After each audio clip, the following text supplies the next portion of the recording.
Have you ever noticed how a quiet moment in your garden, or even on your balcony with a pot of flowers, can lift your spirits?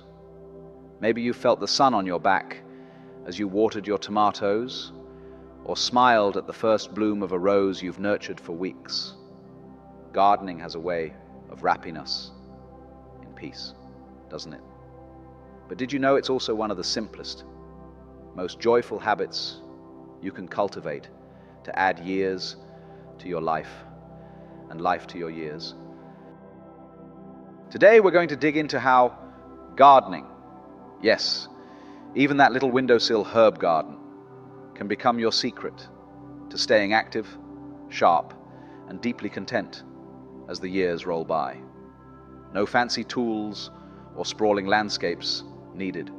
Just you, a bit of soil, and the magic of watching something grow. Let's start by exploring how gardening keeps your body strong and your heart light. Now, I know what some of you might be thinking. Gardening? Isn't that just bending and pulling? Well, here's the thing. Those very motions are like a gentle natural exercise routine. When you're planting seeds, pruning branches, or even raking leaves, you're stretching muscles you might not use every day. It's like yoga, but with the reward of fresh basil or a row of cheerful marigolds at the end. Take my neighbor, Margaret. She's 78 and still grows the most stunning zucchinis you've ever seen. She'll tell you her secret is gardening in doses. 10 minutes here, 20 minutes there, no heavy lifting, just steady movement. And you know what? Her doctor says her flexibility and balance are better now than they were a decade ago. Here's the key. Listen to your body. If kneeling is tough, try a raised garden bed or a sturdy stool. Use lightweight ergonomic tools. They're easier on the joints. And always take breaks to sip some lemonade and enjoy the view. Gardening isn't a race. It's a slow dance with nature. Now let's talk about your mind. Life can get noisy, can't it? Bills, appointments, the news, it's easy to feel weighed down. But when you're in your garden, time softens. There's something about the rhythm of digging, planting, and watering that lets your worries drift away like dandelion fluff. Scientists call it horticultural therapy, but I call it dirt therapy. Studies show that spending time around plants lowers stress hormones, sharpens focus, and even lifts mood. Think of it as meditation with a trowel. Take my friend Harold. After he lost his wife, he felt adrift until his daughter gave him a potted succulent. Caring for that little plant gave him a reason to get up in the morning. Now, his patio is a jungle of greenery, and he'll tell you, it's not just the plants growing, it's me too. You don't need a green thumb to start. Begin with something simple. A hardy spider plant, a pot of mint, or even a jar of sprouts on the kitchen counter. The act of nurturing something, even a single seedling, can anchor you in the present, reminding you that growth and renewal are always possible.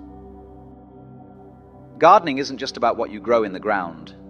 It's about what grows in you.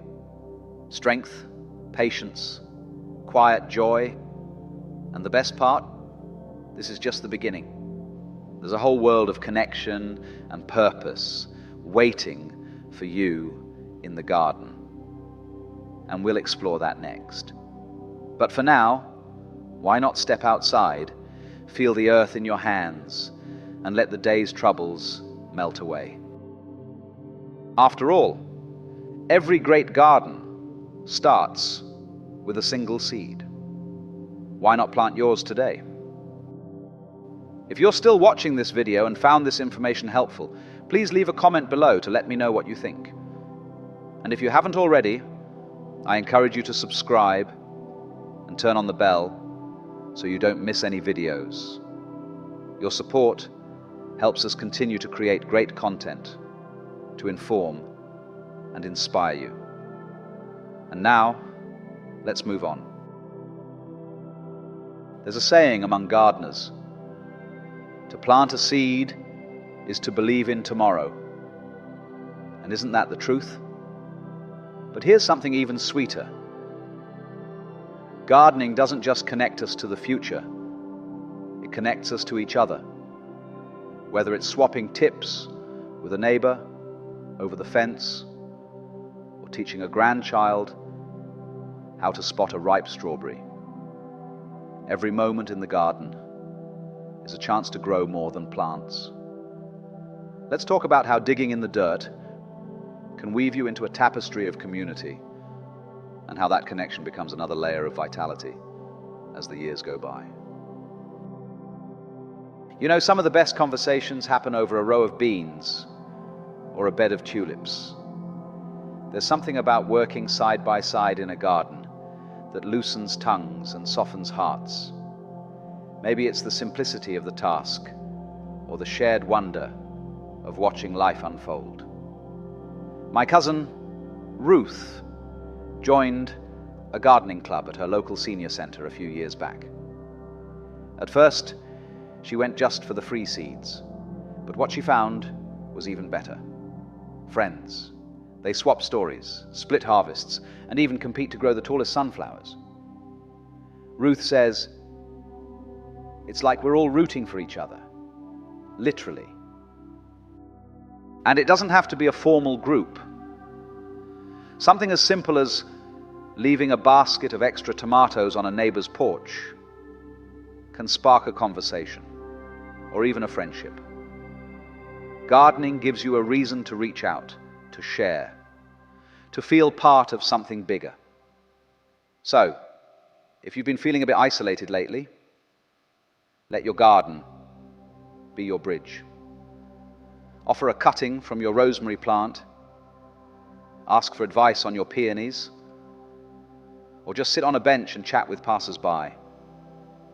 You'll be amazed how many hearts bloom when they're touched by a little greenery. Now, let's talk about legacy. I don't mean statues or grand gestures. I'm talking about the quiet, enduring kind.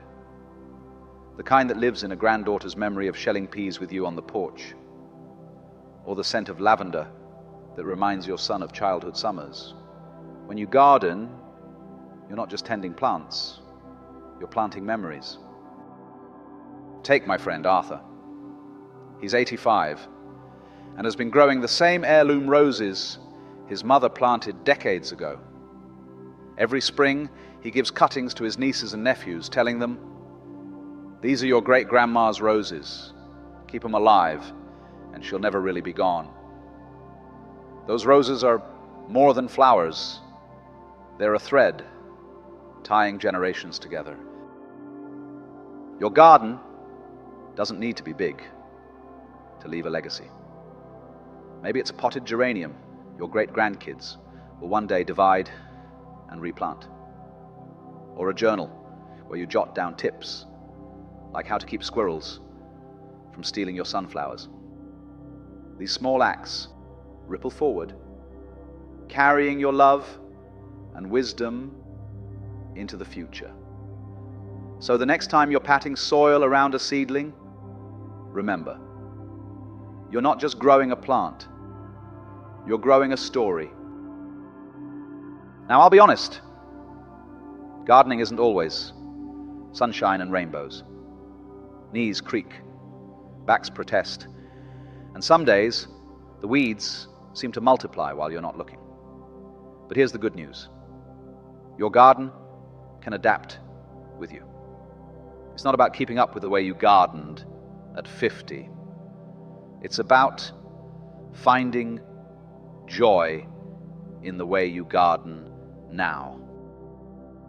For instance, my buddy, Edna, switched to vertical gardening. When bending became too much, she grows cucumbers and beans on trellises, tending them from her favorite rocking chair. It's like they're coming to me now, she laughs.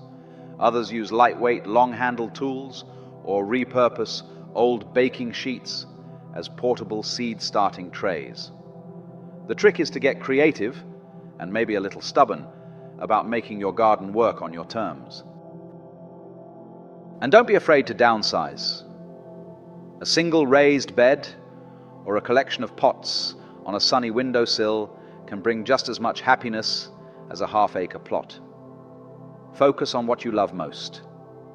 Maybe it's the scent of basil, the crunch of a homegrown carrot, or the dazzle of pansies in spring. Your garden is yours. Let it fit you. Gardening teaches us that change isn't something to fear. It's something to nurture.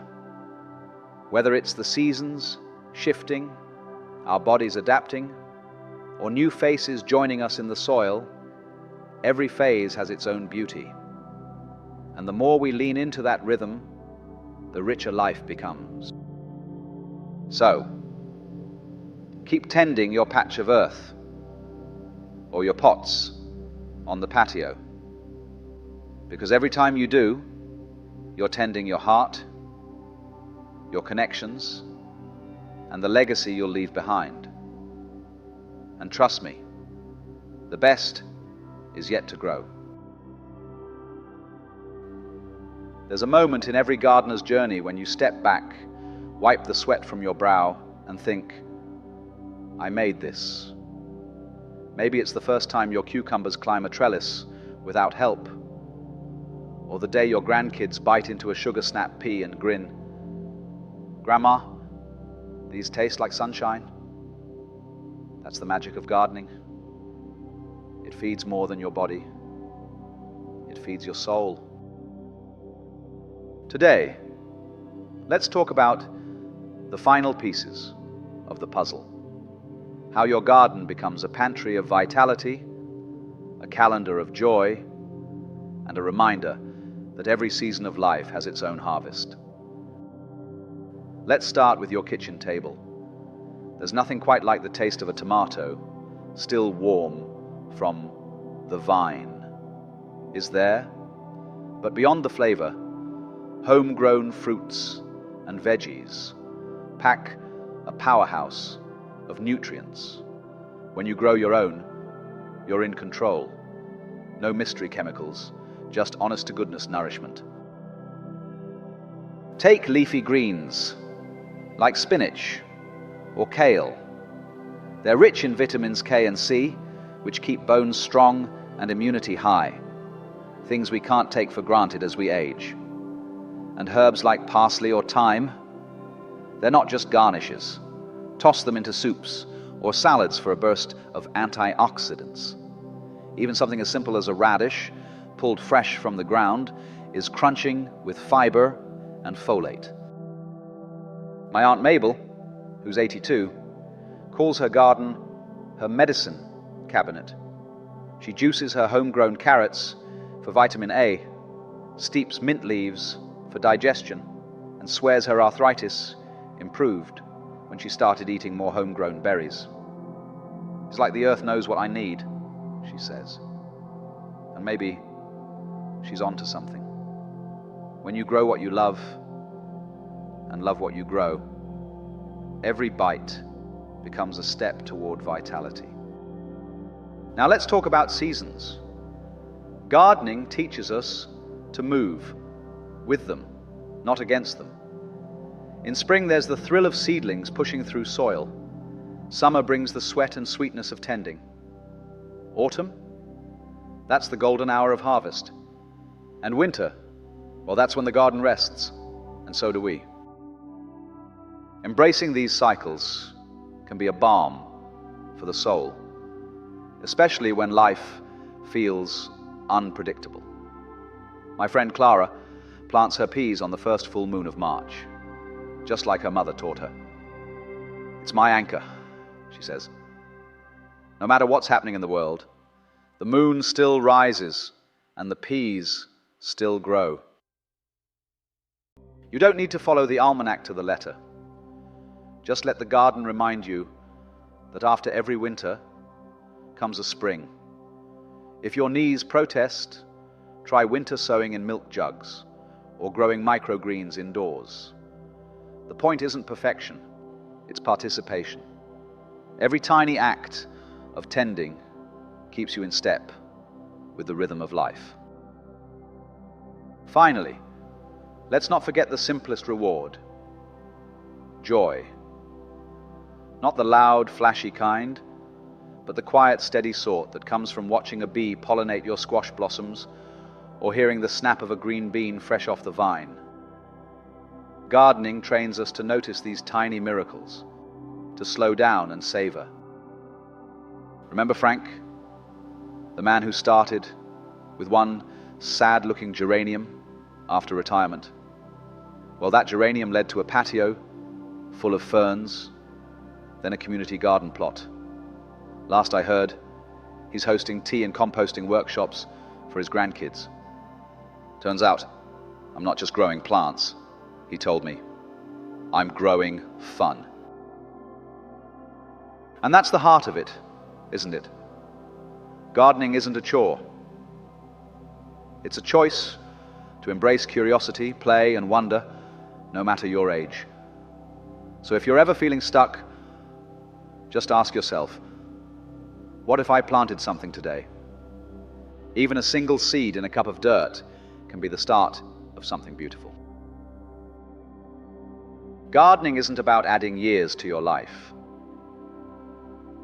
though it might. It's about adding life to your years, to the strength in your hands, the peace in your heart, the connections you nurture, and the legacy you leave with every seed. So, whether you're a seasoned green thumb or just starting out, remember this: every time you dig, plant, or water, you're not just tending a garden, you're tending yourself. Thank you for letting me share this journey with you. Now I'd love to hear your story. Drop a comment below. Tell me about your first garden, your favorite plant, or a lesson the soil has taught you. Let's grow this conversation together.